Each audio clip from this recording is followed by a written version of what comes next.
Boa noite a todos. Eu vou ler uma mensagem do livro Convites de Sheila. Com Deus, em todo o universo, graça à bondade divina que jamais abandona seus filhos. Se o homem cultiva a ignorância, Deus reflete a sabedoria. Se o homem debate-se nas próprias sombras, Deus projeta a luz. Se o homem vitaliza o ódio, Deus oferece amor. Se o homem estabelece conflitos, Deus convida a paz.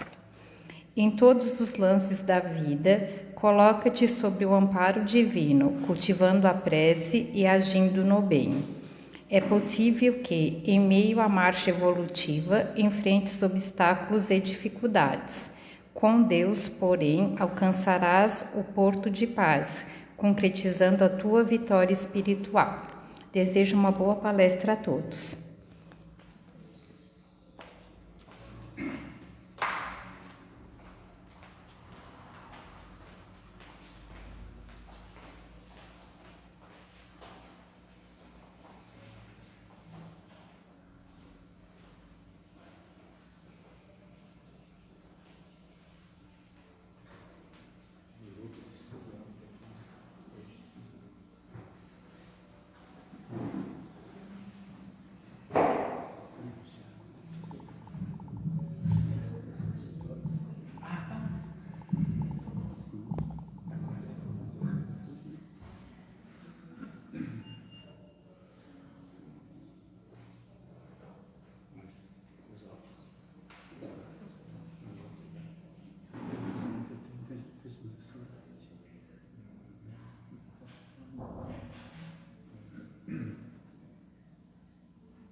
Boa noite a todos. Sejam todos bem-vindos a essa casa. Que Deus esteja presente no coração de todos nós. Elevando os nossos pensamentos a Deus e a Jesus, convido a todos a sentir no coração um sentimento de paz. A paz que vem de Jesus e que consola. A paz que nos traz a alegria de viver. Tão bom estar aqui. Tão bom estar entre amigos. E isso só é possível pela misericórdia de Deus. Estamos aqui pela misericórdia de Deus. Por isso temos que agradecer. Agradecer ao Pai por podermos andar. Chegamos até aqui pela permissão do Pai. Agradecer a Jesus pelo Evangelho, pela boa nova que nos trouxe há mais de 2000 anos e que é o roteiro que devemos seguir. É o roteiro que nos ensina a viver Por isso temos que ser gratos àquele ser de infinita evolução que teve a coragem e teve o amor de de vir aqui, nos trazer os ensinamentos que consolam. E aqui é uma casa espírita, e é aqui onde o consolo vem do próprio ensinamento de Jesus.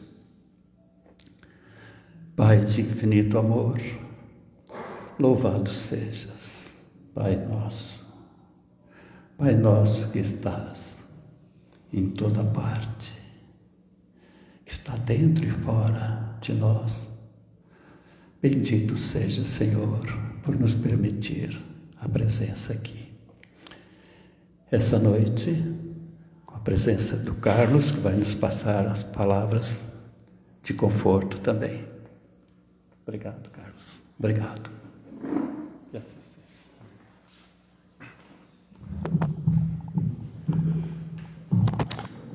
Boa noite a todos.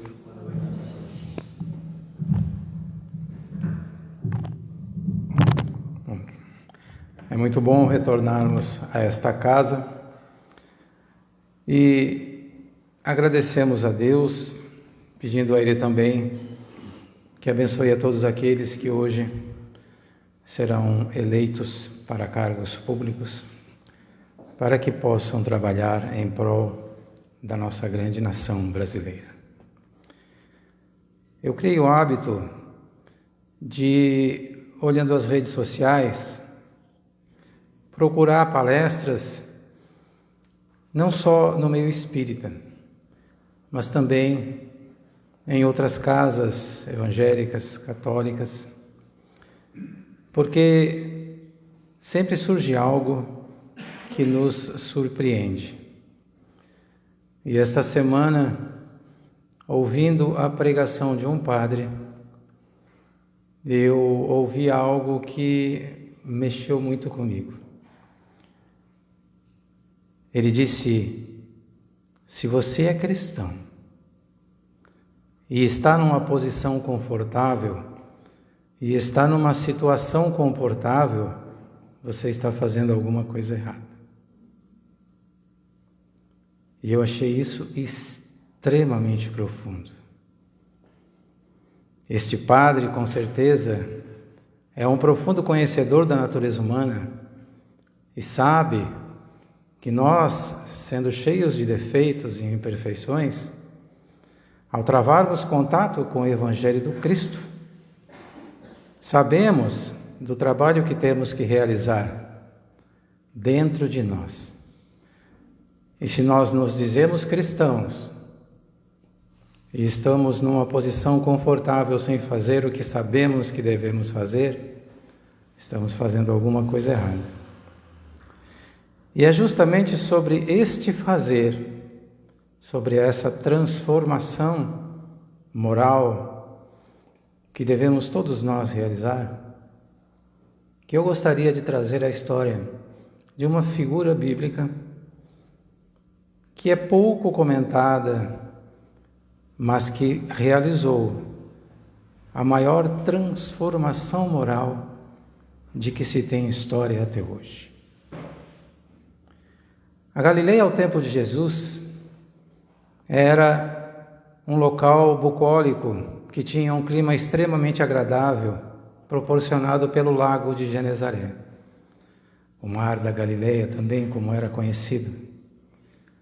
Lá, no entorno deste lago, floresciam algumas cidades, como Dalmanuta, Cafarnaum e também Magdala. Pessoas vinham de várias partes do mundo, disse até que Cleópatra já tinha vindo passar 2 verões naquela região, para aproveitar as águas do mar da Galileia e também o clima extremamente agradável. E foi neste local que uma mulher se tornou conhecida de todos nós. O seu nome, Miriam de Migdol, ou, para nós traduzindo, Maria de Magdala. A família de Maria tinha por hábito ir a Jerusalém durante as festividades que eram características principalmente dos judeus, como a Páscoa. E foi numa dessas idas que, enquanto eles passavam junto à praça, havia um pregador que dizia que estava próximo o momento em que ele chegaria. E os pregadores à época usavam um bastão que manuseavam com destreza para dar mais ênfase à sua fala. E Maria, com 12 anos aproximadamente, aproximou-se do homem e perguntou como ele é. E ele disse: manso como a madrugada e bravio como os ventos açoitados pelo mar. E ela, sem o saber, a partir daquele momento, começou a sentir um sentimento profundo em relação àquele profeta. Numa das suas outras vindas, também ouviu outro profeta que dizia que ele já estava entre nós, que havia chegado já aquele que iria transformar a humanidade. E Maria, mais uma vez, sentiu-se tocada por aquela figura desconhecida. Mas a partir daí, a sua vida se transformaria e nunca mais seria a mesma. Seus pais morreram. Ela foi vendida como escrava e passou a perambular pelas ruas sem ter quem fizesse algo por ela. E o tempo foi passando. Com 15 anos de idade, seu corpo já havia adquirido as feições de mulher. Ela encontrou o amor e entregou-se a este amor sem saber que estava sendo enganada. Quando despertou, no outro dia, já estava ela dentro de um bordel. Havia sido vendida por aquele que ela acreditava ser o seu amor. E lá ela foi usada por vários homens de diversas formas e acabou se transformando na prostituta mais conhecida e requisitada da Galileia. Lá, na mansão em que depois ela veio a morar, vinham príncipes militares romanos, pessoas ricas de todos os locais para buscar os seus serviços. Mas Maria tinha um problema. De vez em quando ela ficava num estado deplorável. Diziam que ela era atacada pelas fúrias. As fúrias eram uma figura mitológica daquela época que diziam que atacavam as pessoas que atentavam contra a moral. E quando Maria era atacada por essa condição, ela ficava prostrada por vários dias, encerrada num quarto escuro sem atender a ninguém. Muitas pessoas batiam à porta da sua casa procurando os seus serviços, mas não entravam, porque ela não estava em condições de atender a ninguém. E foi num desses dias, tarde da noite, que um homem bateu à porta. O porteiro abriu e perguntou o que ele queria. E ele disse: eu preciso ver a senhora. Ele disse: não, meu amigo, infelizmente já estiveram várias pessoas aqui hoje querendo vê-la, mas ela não está em condições de atender a ninguém. Mas eu preciso, porque ela pediu que eu viesse. Mas mesmo assim você não vai entrar. E o homem então disse para ele: olha, se ela souber que eu estive aqui e você não deixou eu entrar, você vai ficar em maus lençóis. E o homem, assustado, entrou com ele para conversar com a moça, que era a atendente direta de Maria. E a moça disse a mesma coisa para ele, de que ele não poderia entrar porque ela estava num estado deplorável, muito ruim, e não estava atendendo a ninguém. E o homem insistiu, dizendo que ela gostaria de saber que ele estava ali, porque ele havia prometido a ela que viria. E a mulher, então, diante da insistência do homem, disse então para ele: o senhor aguarde aqui que eu vou lá ver como ela está. E ao entrar na casa, ele foi seguido pelo homem e ela não percebeu. E quando ela chegou, viu que Maria estava ruim ainda, foi se virar para voltar e se assustou, porque se deparou com um homem. E o homem não perdeu tempo. Aproximou-se de Maria e disse: senhora, eu o vi, eu achei ele. E Maria, naquele torpor, naquele estado ruim, não entendia muito bem o que ele dizia, e ele insistia: Senhora, eu vim dizer que eu achei o Jesus de Nazaré. E Maria olhou para ele e disse: quem você é? O que você está falando? Ele disse: a senhora não lembra? Lembrar do quê? A senhora não lembra que a senhora estava na sua liteira pela rua e cruzou comigo e eu pedi à senhora que me desse uma moeda porque eu estava num estado de lepra muito ruim e eu tentava chegar até Jesus, mas eu não tinha dinheiro para minha comida. E eu pedi uma moeda para a senhora e a senhora jogou a moeda para mim e disse: se você encontrar esse homem, me avise. E eu estou aqui para dizer para a senhora que eu encontrei ele. E Maria disse: não, mas infelizmente eu não estou muito bem. E ele disse: não, senhora, a senhora tem que ir, ele vai estar na casa de Simão essa noite. Venha. E ela disse: não, existem tantos profetas por aí, eu não posso ir. E o homem insistiu, até que ela disse: queria então. Quando ela levantou, o homem já jogou um manto sobre ela, ela pediu para que chamassem o barqueiro, e entraram os dois no barco, e 2 horas depois aportavam do outro lado do lago, já bem próximos à casa de Simão. Desceram, o homem disse para ela: aquela é a casa de Simão Bar-Jonas, vá lá, ele está lá dentro. Ele foi embora e Maria então aproximou-se da casa. Quando chegou, parou diante da porta e ficou com medo de entrar. Lembrou-se da sua vida, de tudo que havia passado, de que ela não merecia estar ali, e ficou durante algum tempo ali sem saber o que fazer. Até que, movida por uma coragem, abriu a porta e entrou. E quando ela entrou, Jesus virou-se e ela viu o seu rosto e ficou maravilhada com aquela figura. Tão maravilhada ficou que atirou-se aos pés dele, e Jesus olhou para ela e disse: Maria. E ela se assustou: o senhor me conhece? E Jesus disse: Maria, eu sou o bom pastor, eu conheço todas as minhas ovelhas. Então, se o senhor me conhece, o senhor sabe da vida que eu levo. Eu sei, Maria, eu sei da vida que você leva.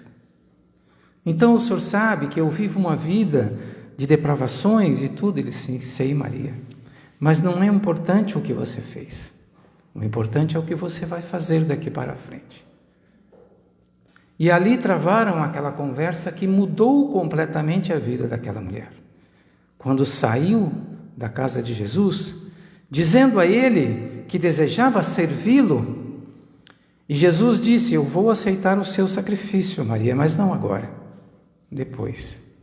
E Maria saiu da casa de Simão Bar-Jonas e foi para a casa dela, e no outro dia de manhã a conversa nos arredores era de que a prostituta havia enlouquecido, que ela começou a dar tudo o que tinha, deu inclusive a mansão onde morava para as pessoas de rua, doou tudo o que ela possuía, e a partir daquele dia, todos os dias, aonde Jesus estivesse pregando, ela estava lá. A sua vida a partir dali foi acompanhar Jesus e as suas pregações. Acompanhou Jesus, inclusive, no momento mais trágico da crucificação. E depois, quando Jesus foi enterrado, no 3º dia, ela e mais alguns foram ao sepulcro para para ungir o corpo de Jesus, e a história todos nós conhecemos. Chegou do lá, a porta estava aberta, o corpo não estava, e saíram todos para procurar, ficando ela somente ali. E ela ficou pensando: o que poderia ter acontecido com o corpo de Jesus? Onde é que ele estava? Quando ela olhou para o lado, ela viu o homem e pensou que fosse o jardineiro, e disse para ele: o senhor viu aonde foi Jesus? E aí, quando ele se virou, ela viu que era Jesus. E Jesus disse a ela: vá e conte aos outros o que você viu. Maria saiu então e foi ao encontro dos discípulos. E quando entrou, disse: eu vi. Você viu quem, Maria? Eu vi Jesus. Você viu Jesus? Vi. Ele ressuscitou, eu estive com ele, ele pediu que eu viesse aqui e dissesse para vocês que ele ressuscitou. E a reação dos discípulos foi a pior possível. Você? Jesus apareceu para você? Se Jesus tivesse que aparecer, apareceria para João, de quem ele gosta tanto, para Pedro, mas para você, Maria? E Maria ficou então profundamente magoada. Mas em seguida Jesus apareceu, teve a conversa com os discípulos, e depois, 40 dias depois, na história que nós conhecemos como os 500 da Galileia, quando João pregava à beira da praia, Jesus apareceu e ali ele subiu aos céus. A partir dali, então, os discípulos começaram a fazer a separação. Você vai para lá, eu vou pregar ali, você vai pregar lá. E Maria, então, começou a pedir para ir junto com os apóstolos, mas ninguém queria que ela fosse, pelo passado dela, porque achavam que poderia prejudicar a pregação de Jesus, até que cada apóstolo foi saindo e Maria ficou sozinha. E aí ela não sabia o que fazer. Foi caminhando, chegou à beira da praia, pensando na sua vida, sobre o que ela iria fazer dali para frente, até que ela ouviu um som de uma matraca, que era um som característico das pessoas que eram leprosas, que quando andavam nas ruas tinha que ir tocando aquele instrumento para avisar aos outros para se afastarem, porque ia passando um grupo ou alguns leprosos. E eles então se aproximaram dela e perguntaram para ela como eles poderiam encontrar Jesus. E ela disse: vocês chegaram atrasados. Faz 40 e poucos dias que Jesus foi morto na cruz. Eles disseram: é uma pena, porque nós tínhamos esperança de que ele pudesse curar a todos nós. Mas então nós vamos para o vale dos leprosos então. E começaram a se afastar, e quando eles já estavam bem longe, Maria olhou para eles e viu que ali estava o seu trabalho. Correu e disse: eu vou acompanhar vocês. E naquela tarde entrou no Vale dos Suicidas um grupo de leprosos acompanhado de uma belíssima mulher. E todos os dias à tarde, Maria então começou a sentar em um local e a pregar, levando consolo e esperança a todos aqueles leprosos. Os anos passaram. 10 anos depois, quando Maria estava tomando banho, notou uma mancha próxima ao seio. Era a lepra que havia chegado até ela. 20 anos depois, Maria já estava num estado muito ruim, as partes do seu corpo apodrecidas, e ela começou a pensar e disse aos seus amigos que gostaria de ver a mãe de Jesus antes de morrer. E aí eles disseram: mas como é que você vai fazer isso? Eu vou até ela. Mas nesse estado em que você está, você não consegue chegar, mas mesmo assim eu vou. E partiu então até a cidade onde Maria, mãe de Jesus, morava. Só que quando ela chegou próxima, ela conversou com algumas pessoas, mas acabou desmaiando. Mas algumas daquelas pessoas que conversaram com ela foram até a mãe de Jesus, então, que veio correndo, pegou Maria e levou até a sua casa. Quando chegaram, ela já estava em estado de coma e não mais voltou à realidade, vindo a morrer no dia seguinte. E é claro que quem veio recebê-la foi Jesus. Esta mulher promoveu a maior transformação moral de que nós temos notícias. Nós falamos muito de Paulo, mas Paulo era casto. Paulo era apaixonado pela lei e não vivia naquele mar de lama e podridão em que Maria vivia. Então, meus amigos, se nós queremos nos espelhar em alguém para promovermos essa transformação moral em nós, ela deve ser o nosso exemplo. Porque nós devemos imaginar a luta que deve ter sido para aquela mulher permanecer no caminho que ela tomou a partir do momento que conheceu Jesus. Porque nós sabemos que a luta maior é travada aqui dentro. Todas as vezes que nós tomamos uma decisão de mudar alguma coisa em nós, a luta é travada dentro da nossa cabeça.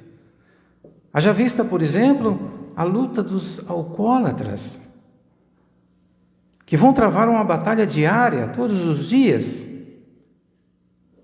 A luta de todas as pessoas que querem mudar. E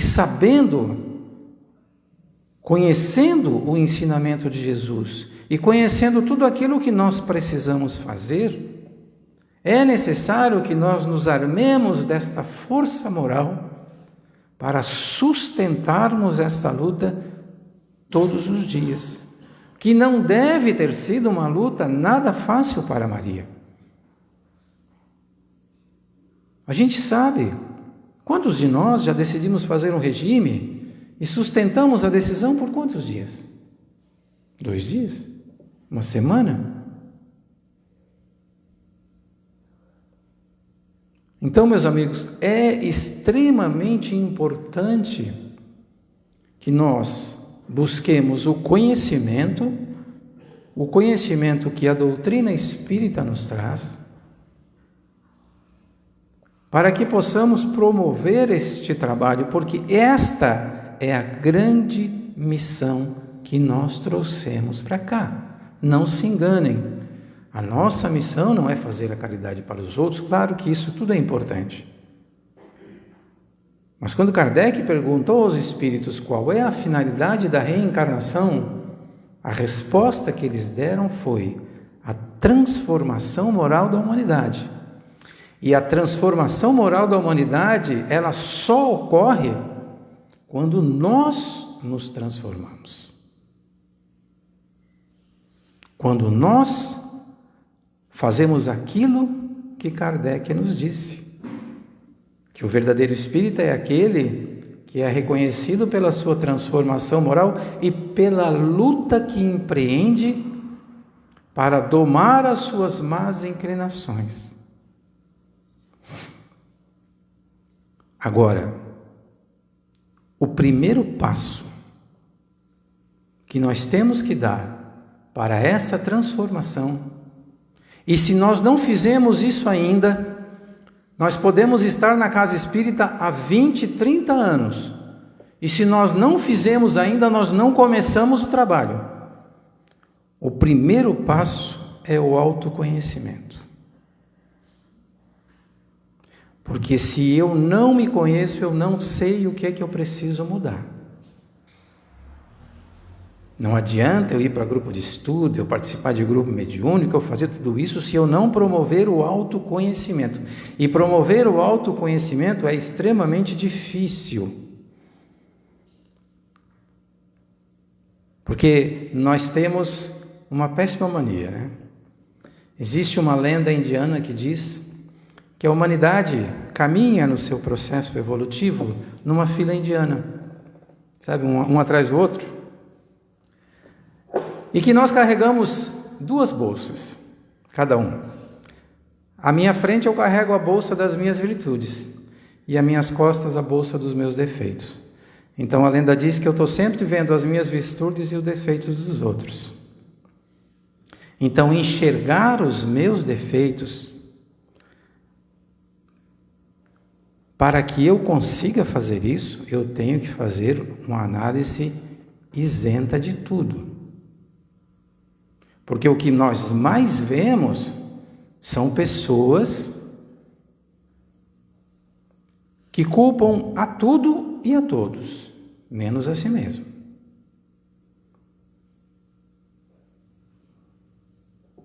Inclusive no meio espírita. Então, meus amigos, se nós ficarmos 50 anos na casa espírita e não fizermos este trabalho de autoconhecimento, o trabalho não terá começado. Porque ao me conhecer, eu começo a ver aquilo que eu não enxergava antes e que não queria ver. As minhas más inclinações. E aí eu estabeleço uma meta. O que eu preciso mudar? O que eu preciso fazer? Sem isso, não há transformação moral. E ao fazer isso, se nós quisermos efetivamente transformar as nossas vidas, sigamos o exemplo de Maria. E existe uma pessoa no meio espírita que fez um trabalho fantástico no meio espírita. É o irmão Jacó, do livro Voltei. Na época em que Francisco Cândido Xavier começou a psicografar livros, ninguém queria editar livro espírita. Ninguém. A nossa casa espírita, o SEDAC, fundado em 69, quando faziam reunião na casa, tinha que ficar uma pessoa do lado de fora para cuidar, porque apedrejavam as janelas. Então, quando o Chico Xavier começou a psicografar livros, ninguém queria editar livro espírita. E esse homem, responsável por construir todo o parque gráfico da editora da FEB, fez um trabalho fantástico. Mas ao escrever o livro Voltei, o que ele relata? Que ele esqueceu da parte mais importante, que era a sua transformação moral. Inclusive no livro, ele narra que ele encontra aqueles espíritos que ele doutrinava no grupo mediúnico. E aí eles olham para ele e perguntam: onde é que está a tua luz? Não estamos vendo nenhuma luzinha acesa no teu peito. Então, todo o trabalho que nós fizermos, seja na casa espírita ou em outro lugar, toda a caridade que fizermos é importante, meus amigos. Mas o trabalho mais importante das nossas vidas é esse: a nossa transformação moral. Por isso, se precisarmos, usemos esse belíssimo exemplo dessa mulher que empreendeu a maior luta de que se tem notícia para viver com Jesus. Procuremos viver com Ele, então. Agradecemos a atenção de todos, desejamos uma boa noite.